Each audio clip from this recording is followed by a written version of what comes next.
Joining us now is one of our commissioners of the Greater West Bloomfield Cable Communications Commission, and I just call her Madam Everywhere. She is You were Deb so Macon. kind. She is Deb Macon, and Deb, thank you very much for joining us here as we take a look at the life and times and the contribution of the amazing Pastor Jack Freed. Thank you for joining us. Your thoughts after you heard this news? A sadness came over my heart, um, unbelievable, unimaginable. He is among those that we easily invited into our life and wanted to hold on to forever. Well, I think that's lovely, and it's been difficult because when you think of an icon of our community like Pastor Freed, you just think he's going to be there forever.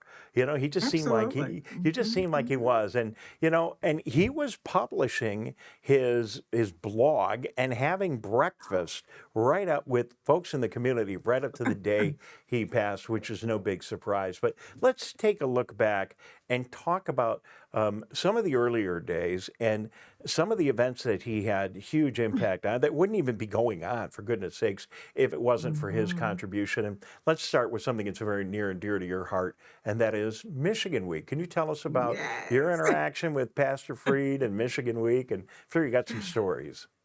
Oh my gosh, absolutely. And by the way, I knew I would be here with you having an opportunity to reflect on our beloved Jack, our beloved Pastor Jack. I moved to West Bloomfield in 1984 and attended my first Michigan Week 39 years ago. Fell in love with this amazing way to celebrate community and met Pastor Jack. I've been thinking about his legacy and what is so critical that I'd like to elevate. Jack didn't do anything by himself. He's co founder. And that's because he was wired for community.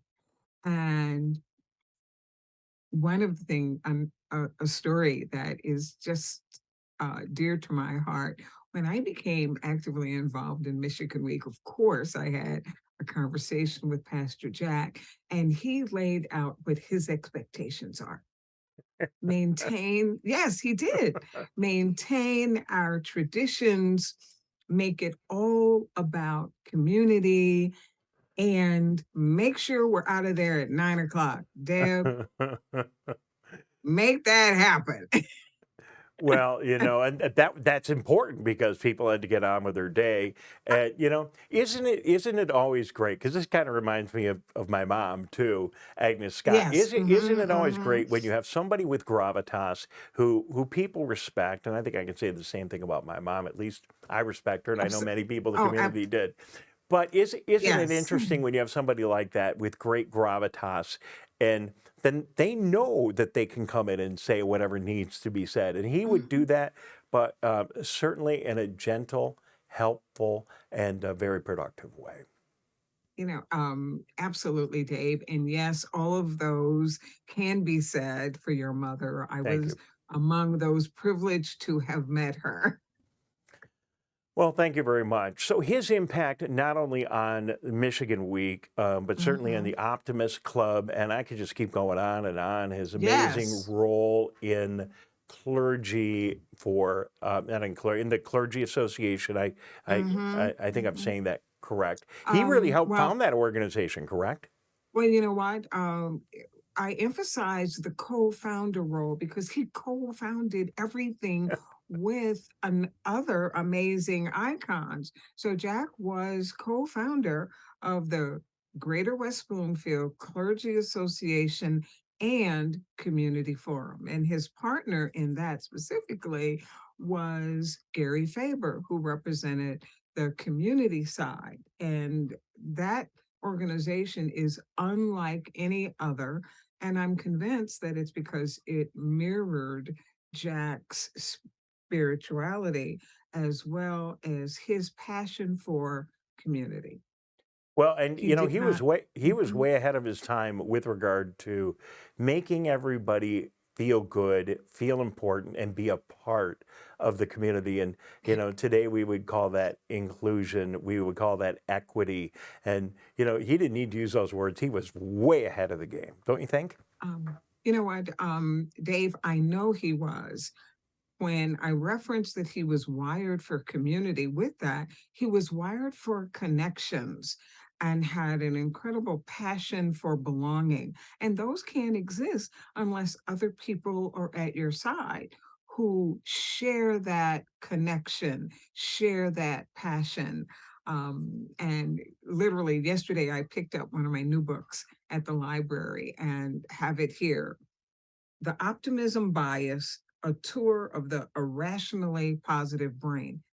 I opened this expecting to see Pastor Jack's picture. Yeah. He was the consummate optimist. Um, so many words describe him. You used icon, and absolutely icon. He was, for me, a teacher, a mentor, counselor, strategist, community builder, statesman. Very well said. And he also realized something that I really appreciate as someone who lives in the world of technology. He also was not afraid to embrace technology and new things in whatever sphere they happen to be in. And his winning words blog and Mm, email has had so much impact, and I know it's going to leave a great legacy. But um, it was a way, he was brilliant to realize that that was a way that he could connect with people and have an inspirational, motivational impact on them every single day, even if he couldn't reach out to them in person. absolutely. And I am among the many, many followers of Jack's winning words.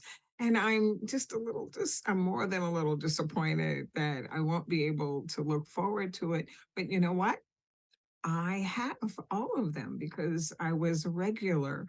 And he also mastered the art of communication. He could share so very much in a few words. And he also always left us in winning words with what was a powerful question, something that would engage us, something that would have us continuing to think and likely beyond where we would have gone by ourselves. Deb Macon joining us this morning, and she is certainly involved in our community as deeply as anyone else I know, and deeply engaged in so many activities, having a positive impact. Because of that, yeah, you two are right down the same thoroughfare on so many different occasions.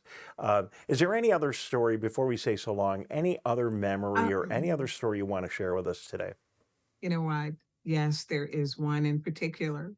Jack was among the leaders that encouraged, then supported me to run for the township board. Had it not been for that amazing conversation, I would not have thought that I had the capacity, that I had what it took to be able to do this.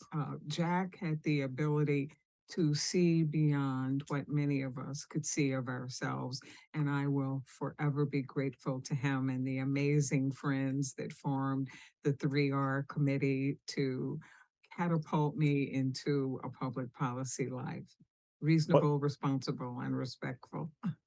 Well, it's good to know, and really, he lived that. And if he saw something that was maybe off the tracks a little bit, he would intervene, and that was in all aspects of our community. Mm. Steve Kaplan told me earlier today that he called him when we went through a time of turmoil, with our township board and some of our other elected officials, and it Mhm. was a little bit difficult for everybody in the community, and he was there quietly helping on the sidelines via direct communication with all those involved, getting people to work together to solve problems and Mhm. work in a much more cooperative way. So he always found a way Mhm. to have a positive impact on things. Mhm. And that was exactly the timing in 1996 as well. So things were cyclical, and each of those times, Pastor Jack was there to remind us who we really are and what our public really expects of us. All right. Well, we have the benefit of having these experiences as we live our lives and do our work. Of we certainly stand on the shoulders of those people that have made contributions before us, those that are still with us, and Mhm, Jack mhm. Freed. For me, my mom, very high on the list of people that I'm sure will continue to enter all of our thoughts each and every day, even though they're not with us in the physical space, and helping us to do the right thing, to get involved, to be a part of the community, and to make a difference, and to do it with a smile and while you're being a good person too. So, that's what I see from where I'm sitting, and I appreciate your words. Anything else you want to share with us before we say so long? Um, you know what? Thank you, Dave, for this opportunity to pay homage to my friend, my mentor. This really means a lot. Thank you so very much.